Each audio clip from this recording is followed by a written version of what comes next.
Night, late dry season, in the scrublands of the Kalahari Desert. Heat still radiates from the sand long after sunset. The air is brittle with dust, carrying the faint mineral scent of a land that has not seen rain in months. A pale half-moon reveals a low mound of earth pocked with narrow entrances, a Meerkat colony sealed below. Their sentries withdrawn, their bodies pressed together in the humid dark for warmth and safety. Across the hard pan, a solitary shape advances with deliberate confidence. Stocky, low to the ground, its silver back catches the moonlight in a dull sheen. It does not stalk. It does not hurry. The animal moves with the assurance of something that fears very little in this landscape. It pauses, nose lifted, sampling the air. Beneath the soil, faint vibrations, shifting bodies, soft claws against packed sand betray the hidden life below. The badger begins to dig. Its forelimbs carve into the earth with startling speed, sending arcs of sand behind it. The sound is blunt and methodical, a steady tearing of ground that carries down to the tunnel network like distant thunder. Inside, the colony stirs. Adults wake first, lifting their heads, listening. Pups press closer to their mothers. The burrow, built as a fortress against jackals and eagles, was never designed to resist something that attacks the earth itself. Above, the digging deepens, widening into a pit. The predator's breathing grows heavier, misting faintly in the cooling air. It stops only to listen, orienting toward the hollow spaces below. Then it resumes, more precise now, as if guided by an unseen map. The soil collapses inward.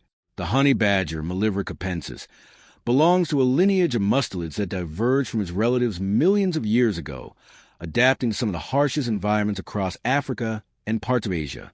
Unlike the sleek bodies of weasels or the aquatic specialization of otters, it evolved into a compact excavator. Shoulders reinforced by dense muscle, forelimbs armed with long, curved claws capable of tearing into termite mounds, hardened soil, or the defensive architecture of other animals. Its skin, unusually thick and loose, functions as both armor and maneuvering space. Even when seized by predators, the badger can twist within its own hide to bite back. Studies of predation attempts by lions and hyenas have documented this resilience, noting that most confrontations end not with kill, but with the larger animal withdrawing. The arid and semi-arid ecosystems it inhabits impose relentless pressures. Rainfall is unpredictable. Prey populations fluctuate sharply with season. In such landscapes, specialization can become a liability, so the honey badger evolved as an opportunistic omnivore, consuming rodents, reptiles, birds, carrion, insects, roots, and occasionally the young of other mammals. Radio tracking research in southern Africa shows individuals ranging across territories that may span hundreds of square kilometers, moving primarily at night to conserve moisture and avoid extreme daytime heat. Energy efficiency governs every decision. A failed hunt wastes precious calories. A successful one may determine survival through the dry season. Within this system, burrowing animals form a critical resource. Colonies of social mammals create concentrated pockets of protein beneath the surface, insulated from climate extremes. Meerkats, Suricata suricata, are among the most conspicuous of these. Their societies function through coordinated vigilance, rotating sentinels scanning for aerial and terrestrial threats while others forage. Decades of field research in Kalahari have shown that this cooperation dramatically increases survival rates in open terrain where cover is scarce. Yet their defenses are oriented toward visible danger. Raptors, snakes, jackals, threats that approach across the ground or sky. A predator that attacks from above the burrow, dismantling the structure itself, bypasses the colony's primary warning systems.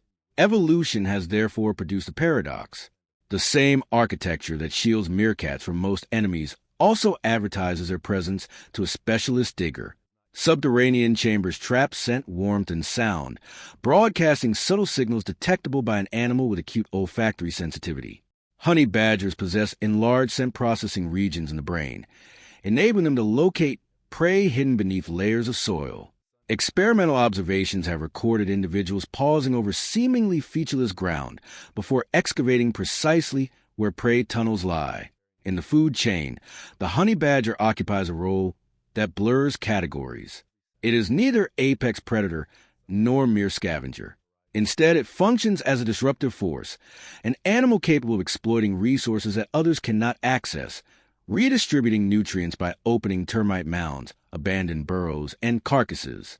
Ecologists have noted that such behavior indirectly benefits smaller species that later inhabit these excavated spaces. The badger's raid on a meerkat burrow is therefore not only a hunt, but also an ecological event, altering the physical structure of the habitat and the survival prospects of those within it. Meerkats represent a contrasting evolutionary strategy, not solitary resilience, but collective survival. Endemic to the arid regions of southern Africa, they inhabit open plains where vegetation is sparse and concealment limited. Their bodies are built for vigilance. Elongated torsos for upright scanning, dark-eye patches that reduce glare, and acute vision tuned to detect movement against the horizon. Social cohesion defines their existence. A typical group may contain up to 30 individuals, structured around a dominant breeding pair, while subordinate members assist in rearing offspring. Cooperative care increases pup survival, allowing the colony to persist in environments where mortality is otherwise high. Their burrow systems are both refuge and microclimate. Excavated over generations, these underground networks maintain stable temperatures despite scorching daytime heat and frigid desert nights. Chambers serve distinct purposes: nesting areas, emergency exits, ventilation shafts. Soil composition influences placement. Colonies preferentially select ground that balances structural stability with ease of excavation. Studies using thermal sensors have demonstrated that interior temperatures can remain more than 20 degrees cooler than surface conditions at midday, conserving water and preventing heat stress. During winter nights, the same insulation traps warmth generated by clustered bodies. Yet these elaborate shelters carry inherent vulnerabilities. They concentrate the entire population in a confined space, turning the colony into a single target. Predators capable of breaching the surface layer circumvent the advantages of vigilance entirely. Fossil evidence and contemporary observations suggest that subterranean predation has shaped meerkat behavior over evolutionary time. Colonies frequently relocate, abandoning compromised burrows to reduce parasite loads and avoid detection by persistent hunters. Alarm calls differentiate between aerial and terrestrial threats, but there is no specialized response to excavation from above, a danger too rare to drive complex defensive adaptations. The relationship between honey badgers and meerkats is therefore asymmetrical. For the badger, the colony represents a high-risk, high-reward opportunity. Digging expends enormous energy and exposes a predator to potential injury from defensive bites or collapsing tunnels. But success yields access to multiple prey items in a single event: pups, juveniles, occasionally adults. For the meerkats, the encounter is catastrophic. Their primary strategy becomes evacuation through secondary exits, scattering across the surface where they face exposure to other predators and the harsh environment. Environmental pressures intensify these interactions during the late dry season. Prey diversity declines as insects become scarce and vegetation withers. Many small mammals reduce activity to conserve energy, making them harder to locate. In response, opportunistic predators broaden their search patterns, investigating burrows that might otherwise be ignored during times of abundance.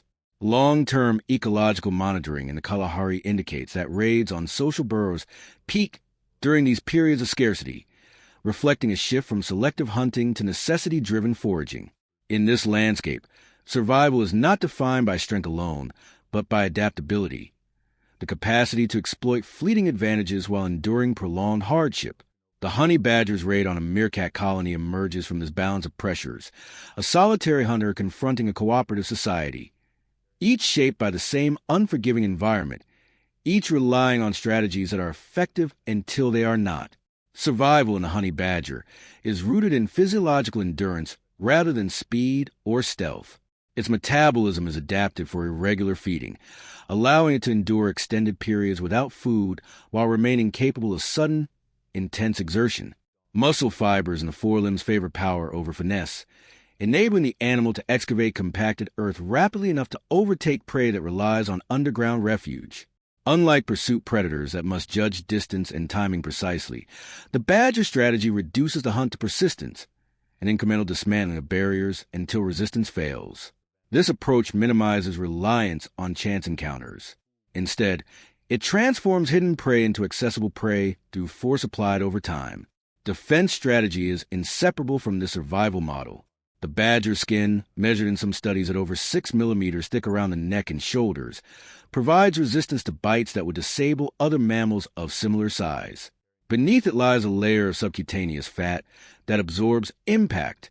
When threatened, the animal emits a pungent secretion from anal glands, deterring predators and competitors alike. These adaptations allow it to confront risks that solitary hunters typically avoid. A raid on a social burrow exposes a predator to multiple defenders in confined spaces, yet the badger's anatomy reduces the likelihood of fatal injury. Evolution has effectively traded agility for resilience, favoring an animal that can withstand mistakes rather than one that must avoid them. For meerkats, survival biology centers on information. Their upright posture is not merely a behavioral quirk, but an energy-efficient surveillance method, maximizing visual coverage while minimizing movement. Sentinel individuals rotate duty to prevent fatigue, issuing distinct alarm calls that encode the type and urgency of threats. Playback experiments have shown that group members respond differently to each call, adjusting behavior with remarkable specificity. This communication network allows the colony to function as a distributed sensor system, detecting danger earlier than any single animal could alone. However, it depends on line-of-sight awareness. Underground, these signals lose relevance, replaced by vibrations and scent, channels less suited to rapid coordination. Parenting within the colony introduces another dimension of vulnerability. Pups remain below ground for weeks, emerging only when they can move quickly enough to evade predators. During this period, adults must balance foraging demands with guarding duties, leaving the young dependent on the integrity of the burrow itself. A breach transforms a nursery into a trap. Observational studies have documented adults attempting to carry pups to safety during emergencies, but success rates are low when escape routes collapse or become blocked. The investment in communal care, while beneficial under normal conditions, amplifies losses during rare but severe events such as a badger intrusion. Intelligence in the honey badger manifests not as problem-solving in the abstract sense, but as behavioral flexibility shaped by necessity. Field observations and controlled studies have documented individuals manipulating objects, opening simple latches, and remembering the locations of seasonal food sources across vast territories. This cognitive adaptability supports an opportunistic lifestyle in which prey types, foraging techniques, and movement patterns must shift continually with environmental conditions. When confronting a burrow system, the badger does not excavate randomly. It pauses, listens, and tests the ground, adjusting its approach as tunnels collapse or reveal new cavities. The process resembles methodical probing rather than blind force, an interaction between instinct and sensory feedback refined through experience. For the meerkat colony, intelligence is expressed collectively. No single individual understands the full structure of the burrow or the distribution of escape routes. Yet the group as a whole maintains and navigates this complex architecture efficiently. Social learning plays a critical role. Young meerkats acquire foraging skills through guided exposure of prey, with adults modifying or teaching according to the pup's age and competence. This transmission of knowledge ensures that each generation inherits strategies suited to the current environment.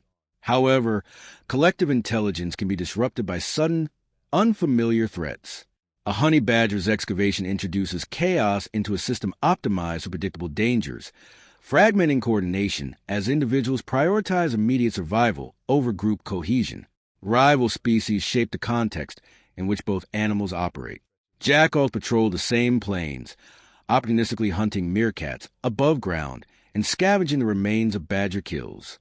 Birds of prey exploit moments of exposure during evacuations, descending on scattered individuals unable to reach cover. Even snakes, themselves predators of meerkat pups, become competitors when burrow systems are abandoned and left vacant. Ecological studies have shown that such cascading interactions redistribute pressure across the community. A single raid can therefore trigger a chain of consequences extending far beyond the initial encounter, influencing population dynamics of multiple species. Underlying these interactions is the moral neutrality of nature. The badger's raid is not an act of aggression in the human sense, nor is the meerkat's defense an expression of courage. Both are outcomes of evolutionary processes that favor persistence over intention. Energy must be acquired, risks must be managed, and reproduction must be secured before resources fail. In this framework, suffering has no narrative function. It is simply a cost. The landscape records only the survivors, the predator that fed, the fragment of colony that rebuilds elsewhere, the scavengers that benefit from what remains.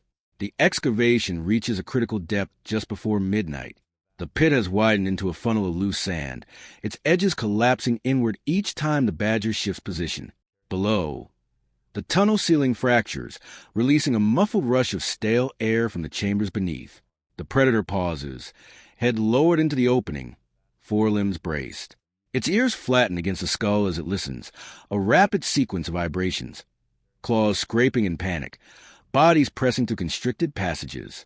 The colony is awake now, movement surging towards secondary exits that lead to the surface beyond the reach of the collapsing shaft. With a sudden thrust, the badger plunges its forequarters into the breach. Soil cascades around its shoulders as it forces entry, twisting to enlarge the opening. Inside the tunnel, visibility is absolute darkness, navigation guided by scent and touch alone. The confined space negates the Meerkat's advantage of numbers. Only one or two can confront the intruder at a time. Defensive bites land against the badger's face and limbs, met with thick hide and unyielding muscle. The predator advances by increments, shoving forward, retreating slightly, then lunging again, each movement compressing the tunnel walls.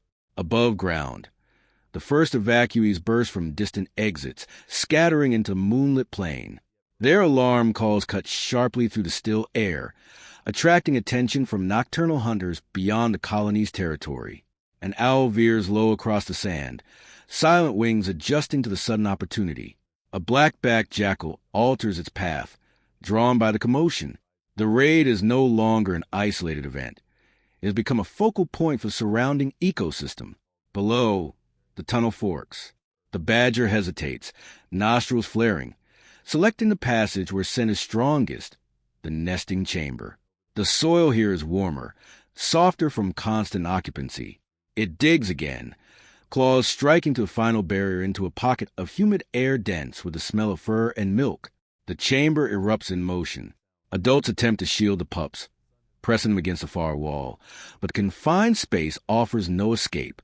The predator seizes the nearest body, jaws closing with decisive force, then backs toward the breach, dragging its catch to the collapsing corridor. Sand pours in behind it, sealing portions of the tunnel.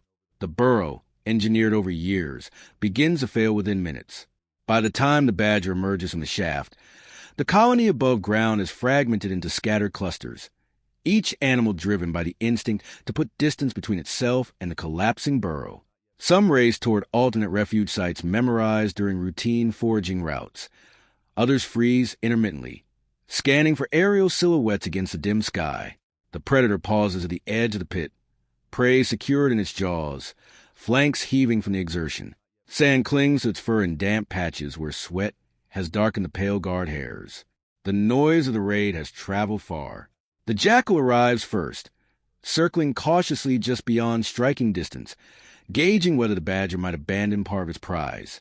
Honey badgers are known to defend food aggressively, and the jackal keeps low, ears flattened, waiting for an opportunity that may never come. Overhead, the owl wheels once and disappears into the darkness, its brief advantage lost now that the meerkats have dispersed into cover too sparse to conceal them, but wide enough to complicate a precise attack. Within the ruined burrow, pockets of survivors remain trapped in sections not yet collapsed. Some dig upward with frantic urgency, driven by rising carbon dioxide levels and the instinct to reach open air. Others retreat deeper into intact tunnels, choosing immobility over the risk of emerging into a landscape suddenly filled with predators. Studies of similar incidents have documented significant mortality, not only from direct predation, but from suffocation and structural failure, consequences that unfold long after the raider has departed. The badger feeds quickly, consuming nutrient-rich organs first, maximizing energy intake before potential challengers gather. Its behavior reflects the uncertainty of solitary hunting. There is no guarantee of another successful raid in the coming days. When satiated, It drags the remains a short distance away, covering them loosely with sand, a rudimentary cache that may or may not deter scavengers. Then, without lingering, it moves off into the night, its silhouette diminishing against the pale horizon. Behind it, the excavation site settles into silence broken only by shifting sand and the distant calls of animals recalibrating to the disturbance. The ground that once concealed a functioning society now marks a point of rupture in the continuity of the colony's existence. By dawn, the desert air has cooled to a brief, fragile calm. Pale light reveals the extent of the disturbance. A collapsed mound of sand where the main entrances once opened, surrounded by a scatter of fresh diggings where survivors forced their way back to the surface.